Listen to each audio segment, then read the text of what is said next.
Hello বন্ধুরা, আমি আশা করি আপনারা সবাই ভালো আছেন। আমিও ভালো আছি। তো আজকে আমি বানাবো কিছু বেগুনি। বিকেলবেলায় খুব বৃষ্টি হয়েছে, তো তাই একটু বেগুনি খেতে মন হয়েছে, তাই আমি বেগুনি বানিয়েছি। তো আপনারা দেখতে থাকুন আমি বেগুনি কীরকম করে বানাচ্ছি। আপনারাও বাড়িতে এরকমভাবে বেগুনি বানাতে পারেন। তো আমি প্রথমেই নিয়ে নিয়েছি 5টা বেগুন। এই বেগুনগুলোকে আমি সুন্দর করে কেটে নেব, ঠিক পাতলা পাতলা করে এরকমভাবে কেটে নেব। আপনারা দেখতে পাচ্ছেন আমি বেগুনগুলো কীরকমভাবে কেটে নিয়েছি। এরকম পাতলা কাটলে বেগুনটা ভালো সেদ্ধ হয়, তাই আমি খুব পাতলা করে কেটেছি। সাথে নিয়ে নিয়েছি পরিমাণ মতো বেসন।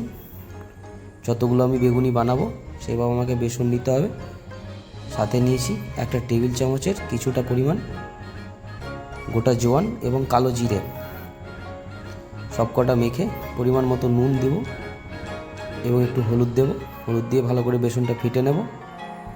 মিনিট 10 ফেটানোর পর বেসনটাকে আমি ভালো করে গুলিয়ে নেব। তারপর বেগুনগুলো বেসনের মধ্যে দিয়ে দেব। কড়াইয়ে আমি তেল দিয়ে দিয়েছি, তেল আমার গরম হয়ে গেছে। এবার সেই তেলের মধ্যে বেগুনগুলোকে ভালো করে বেসন লাগিয়ে ছেড়ে দেব। একটু লাল করে খড়া করে ভাজা হয়ে গেলে আমি আবার সেটা তুলে নেব। তো আপনারা দেখতে পাচ্ছেন আমার বেগুনিগুলো খুব সুন্দর হয়েছে, বেশ ফোলা ফোলা হচ্ছে।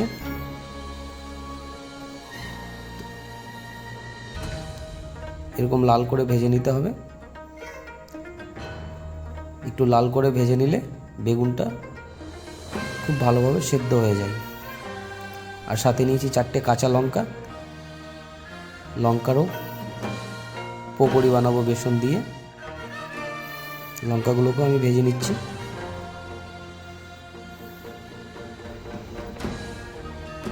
এরকমভাবে ভেজে নিতে হবে লঙ্কাগুলোকে।